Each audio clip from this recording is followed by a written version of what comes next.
Indeed, it is well with our Lord, and it is well in our soul, and it's well with our soul when the Lord is in us. Sabi nila, payapa ang buhay pag ang Panginoon naghahari sa atin.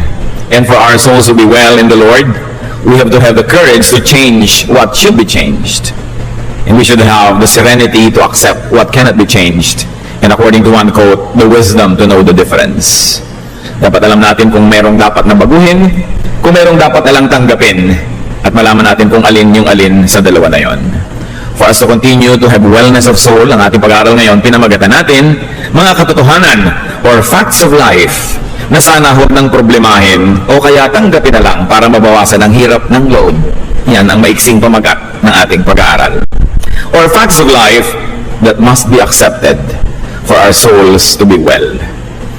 Heavenly Father, we thank you for wisdom that comes from you. We now ask you to be our speaker. Lead us, teach us, heal us, guide us. Strengthen us, O Father. Bring us on another level of spirituality where we can appreciate you more, where we can have the courage to change things that must be changed, the serenity to accept things that cannot be changed, and give us the wisdom to know the difference. Lord, lead us. Quiet our hearts. Use your servant only as your instrument, but be the speaker. And may we, Lord, be blessed by your wisdom to the point of being more and more like your Son, Jesus. Thank you, Father. In the name of Jesus Christ, our Lord and Savior, we pray, anticipating and thanking you in advance for the many blessings you will give us. Praise you. Ecclesiastes 8:15, and I'll be reading mostly from the Contemporary English Version unless otherwise stated. So I think we should get as much out of life as we possibly can. There is nothing better than to enjoy our food and drink and to have a good time. Then we can make it through this troublesome life that God has given us here on earth. Life indeed can be troublesome, and people should balance this by maximizing enjoyment. Dahil sa kasalanan na rin ng tao, maraming tuwid ang nabaluktot, maraming liwanag ang dumilim, maraming bigat at hirap tayong daladala, at kailangan lang matuto tayo kung paano paparamihin ang saya at papakonti ng lungkot sa buhay. To minimize pain, frustration, disappointment, even disillusionment, to minimize disorientation, inconvenience, there are some facts of life that should be accepted, even appreciated. Parang biyanan o manugang, hindi na pwedeng palitan, kaya dapat na lang tanggapin. At hindi lang pagtiyagaan, dapat tutunan na enjoyin. One fact of life is that people change. Nagbabago ang tao. Yung pinakasalan mo 30 years ago, iba na siya ngayon. Yung minahal mo 5 years ago, magbabago yan. 2 Corinthians 3:18, the Lord's Spirit makes us more and more like our glorious Lord. This is a positive spiritual growth because people's spirituality changes. 1 Corinthians 13:11, when we were children, we thought and reasoned as children do, but when we grew up, we quit our childish ways. Sometimes the change is negative, retrogressive, and unwelcome. Hindi lahat ng pagbabago ay pag-asenso. May pagbabagong pag-atras. But one truth remains, people's mentality changes. What else changes with mentality? Perspective, point of view, thoughts, values, tastes, our likes and dislikes, emotions change, feelings change, so does affection and love. Hence the great leap of faith in marriage. Kaya hindi biro ang pagpapakasal. Sabi ng matatanda, ang pag-asawa na hindi parang kaning isusubo, iluluwa kung mapasok. That's why there's a great leap of faith in making vows, even in signing contracts. Kaya na-invento ang mga kontrata. Why were contracts developed and invented? Because people change. Ecclesiastes 5:6, don't let your mouth or your vow get you in trouble. And the Bible admonishes us not to be guarantors. Because people that you guarantee change their minds. Their fortunes change, or you change your mind. People fall in love. People fall out of love. Love, closeness, enjoyment in marriage, in family or friendship is sustained despite change and growth only when the individuals concerned grow in the same direction, in the same trajectory and speed. When they stay in the same quadrant or at least in the same half of the plane. So when you travel together with someone in your life, at least if you're both traveling northeast, you're in the same quadrant. If you're both traveling north, you're in the same half of the plane. But if somebody begins to travel southwest and the other northeast, probably another half of the same plane, but not in different quadrants anymore. What if somebody travels north and the other one travels south? That's why people separate ways. Because they can go in different directions. And that cannot be changed. That we change. Jeremiah 13:23, can people change the color of their skin, or can a leopard remove its spots? Akala ng ibang, ibig sabihin nito, walang nagbabago. But this sense of permanence is more about natural or inborn, even genetic traits, not about those related with mentality or emotion that could be affected by the environment. With loved ones, hope and work for positive change, for change in the same direction, and for continuing oneness. But be ready for changes in others and in you. Nagbabago ang tao. Bawat nadidinig, nakikita, nararamdaman, nararanasan, nagpapabago sa atin. Kaya pag sobrang magkahiwalay ang mag-asawa, magkahiwalay ng kinakain, magkahiwalay ng buhay, magkahiwalay ng lugar, at hindi matibay ang pag-ibig nila at hindi sila parehong sumusuko sa pag-ibig ng Diyos, maaaring magkalayo ang loob. At pag nagkalayo ang loob, kasunod na lang na maglalayo na pati ang kanilang mga buhay. Tinatanggap yan. People change. That's why if you care for somebody very deeply, you try to change in the same direction or trajectory or speed, so you don't fork ways. You don't separate ways. Pinagsisikapan yan. Another fact of life is partners can become unfaithful. I don't want to burst the bubbles of those who are newlyweds. Loving or not loving, a partner can become unfaithful. Pag may pinapakasalan kayo, umaasa kayo magiging matapat yon at sumusumpa kayo magiging matapat, pero magbigay kayo kahit konting puwang sa puso nyo na maaaring madapa, magkamali ang isang tao at maging unfaithful. Most of serious counseling is about unfaithfulness between spouses. Malakay 2:15, don't ever be unfaithful to your wife. Why the abundance of such commands? Kasi nangyayari. What is important is for you to be faithful yourself, because you can control yourself by God's power, but leave some room for your partner's tendency to and capacity for unfaithfulness.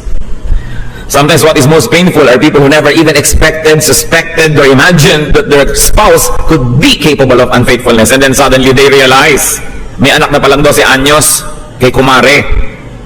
Ang sakit, kasi buong buhay, nasa illusion ka na perfect ka na pangasawa mo. We pray for that. We strive for that. But leave room for the possibility so that if it does happen, there will be less pain. Facts of life. Not to just burst your balloon, but we should be grounded on fact. Be ready for people's possible unfaithfulness to you. Be they business partners, be they relatives or friends or associates. Leave room for it. Fortify yourself against it. Accept its possibility from the start. It will minimize pain if pain would come. Jesus says in Mark 14:38, watch and pray so that you will not fall into temptation. The spirit is willing, but the flesh is weak. Now this weakness of the flesh must be thought of by those who have to forgive, not those that commit errors.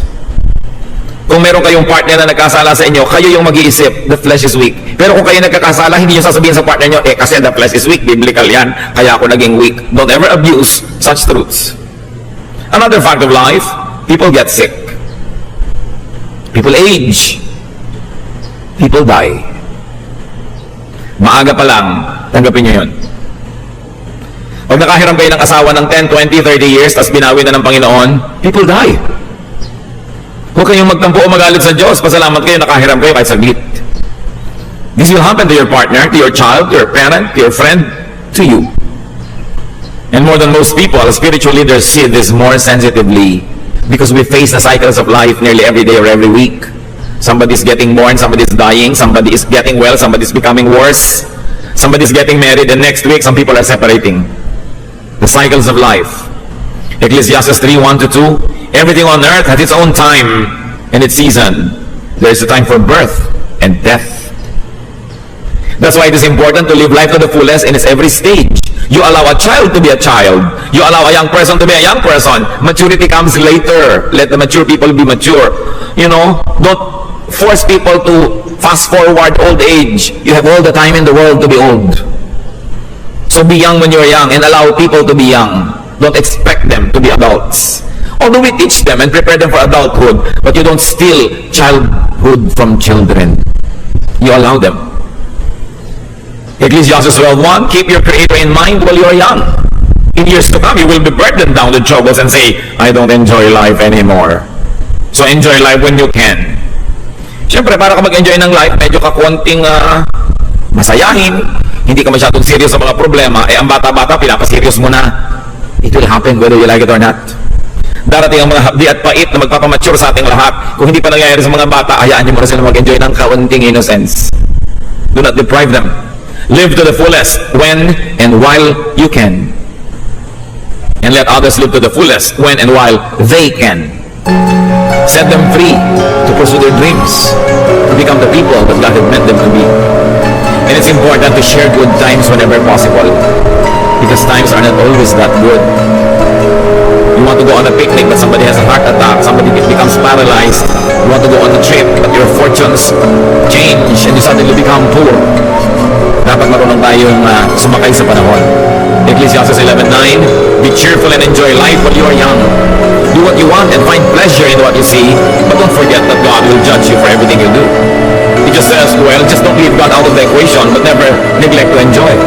Many people like to emphasize the last sentence and scare the young people from becoming young. But it just says, be young, enjoy. Let's not forget that God will hold you to account. So give yourself limits. When you grow old, when you become sick, do not be full of regrets. Enjoy what you may while the time allows you. Another fact of life, fortunes change. Reversals happen. Sabi ni Balagtas, ay bago sa mundo'y sa isang kisap mata, ang tao ay mayroong sukat ipagdusa. Sa isang iglap, pwedeng mapalitan ang lahat sa buhay natin. Isang banggaan sa highway, pwedeng mamatay ang dalawa mong magulang, maibang buhay. Isang plane crash, isang boat capsizing could take away your loved ones or your life. Isang maling galaw, nahulog ka sa hagdan and got paralyzed from the neck down. Anything can happen. That's why we should celebrate life whenever possible. Job went from everything to nothing and then thankfully to everything again. Not everybody ends that way. Usually pag nagka-reversal, nakakapatayan na yung reversal.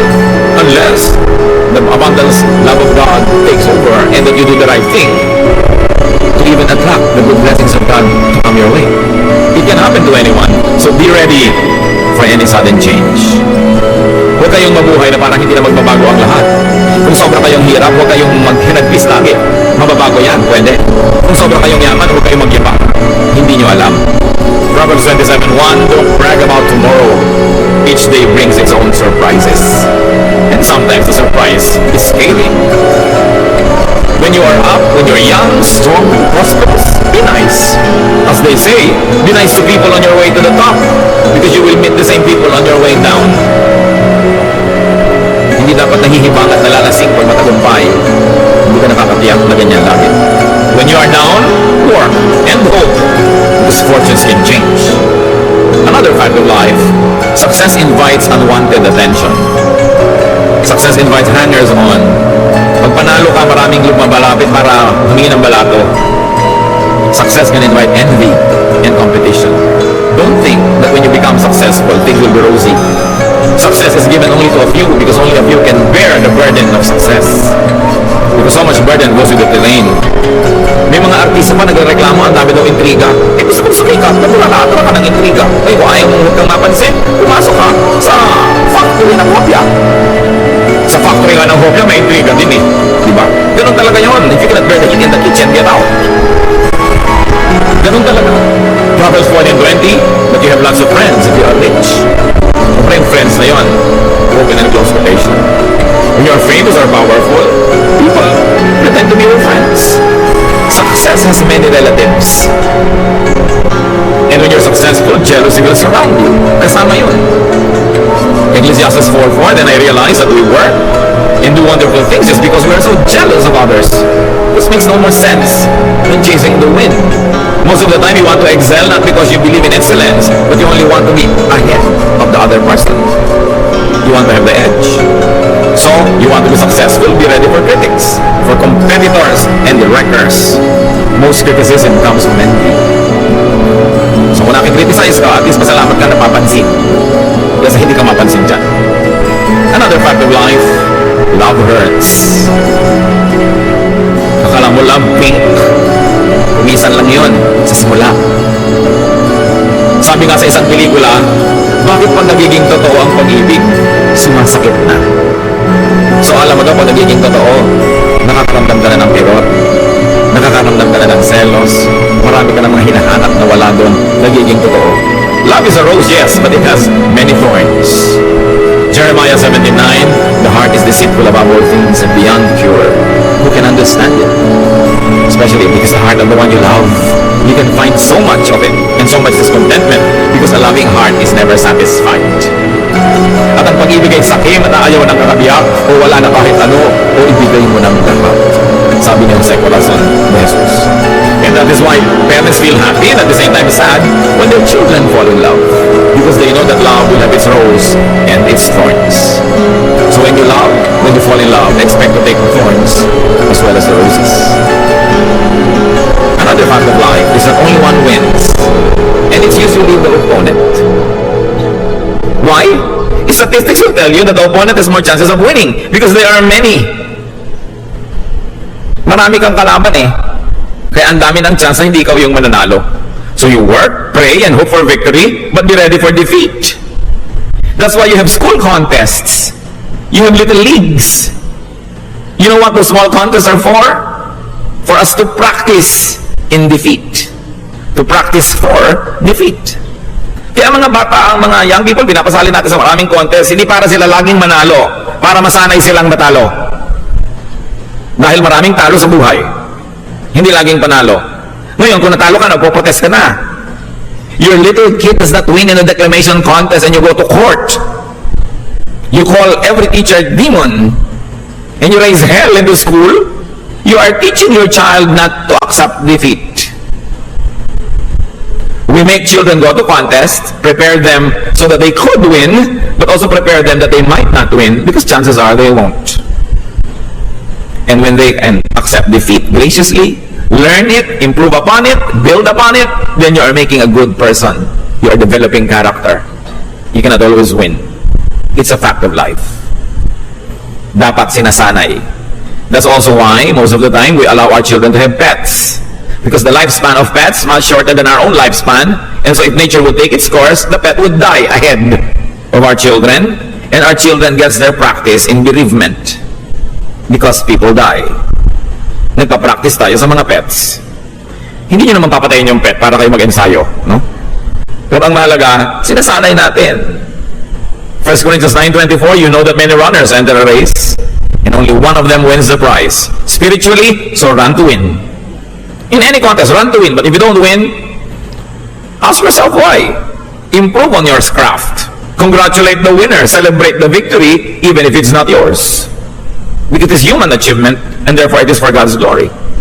Another fact of life, most attempts fail at first. Bihira naman na first attempt mo, panalo ka na. Konti lang ang sa golf, hole in one. Alam niyo ang goal ng golf? Paluin yung bola at pa-shootin doon sa butas. Pero nakakita na kami, isang palo lang, nag-shoot agad, yun ang hole in one. Bihira yun, kaya binibigyan yun ng award. Bihira yun. Madalas, tumirik na yung araw, nasunog na yung balat mo, hindi pa nagsushoot. Yun ang totoong buhay. No? Increase your chances by increasing your attempts. Increase your chances by working more. But when it does not work, gano'n talaga buhay. Sabi ng Pranses, c'est la vie. Sabi ng mga Aleman, so is das Leben. That's life. Ganyan talaga. Ecclesiastes 11:6, sow your seed in the morning, and at evening let your hands not be idle. For you do not know which will succeed, whether this or that, or whether both will do equally well. Kung gusto nyo marami ang pagkakataong magtagumpay, marami ang pagsisikap na gawin nyo. Gusto nyo marami kayong tubuin, marami dapat ang pamumuhunan. Gusto nyo maraming anihin, marami dapat itanim. Kasi hindi nyo alam kung alin ang tutubo, alin yung mamumunga, alin ang magkiklik. You never know. That's why don't put all of your eggs in one basket. Or if you do, watch that basket. Kasi inilagay nyo na doon lahat. Kahit sa pag-ibig, huwag nyo inilalagay lahat sa isang tao lang. Dahil paano kung biglang nagtaksil? Hahanapin nyo si Basilio? Huhulihin nyo ang sawa sa lumang simboryo? Anong gagawin nyo? Tatalok kayo sa Pasig, mahuhuli kayo dahil madadagdagan ng pollution. Kailangan handa ang loob. Ecclesiastes 10:10, if the axe is dull and its edge unsharpened, more strength is needed, but skill will bring success.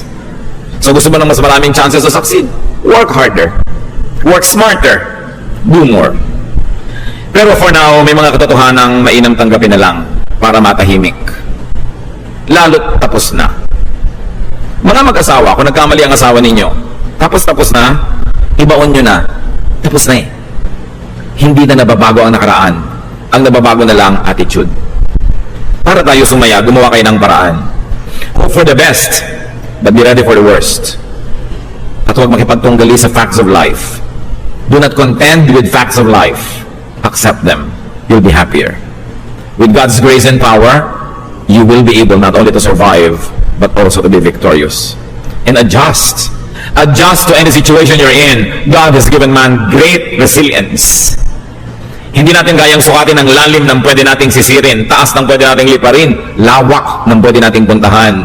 Huwag niyong lilimitahan ng Diyos. Ano man ang kalagayan nyo ngayon, baguhin nyo kung hindi nyo gusto. Kung hindi nyo mabago, tanggapin nyo and build upon it. Get on with life. Live life to the full. Sabi ng Panginoon sa John 10:10, I came that they may have life and have it to the full. And Philippians 4:13 says, I can do anything through Christ who gives me strength. So you can change what needs to be changed, and you can accept what cannot be changed. Accept these facts of life and live more happily. And when you're happier, you make more people happy, and you glorify God more. Dear God, thank you that we have you. Thank you that because of you we can have peace. Because of your enablement, we can change the things that we should change. Through your wisdom, we can recognize what needs to be changed and what needs to be accepted. And by your power, O God, we can accept what we cannot change. Teach us to adjust. Teach us to complain less and less. And to celebrate life, to look for things that need to be celebrated and not focus on the things that are not there. Lord, as we continue to enjoy the life that you lend to us, allow us to glorify you with fruitfulness, with good deeds, and with happiness, not complaints. Teach us to strive to be happy. Father, we thank you in the name of your Son, Jesus. Let's continue in the spirit of prayer. Bow your heads before the Lord in silence and ask God for more personal guidance, enablement, correction, and healing to accept the facts of life. Lord, in silence, speak to each one of us according to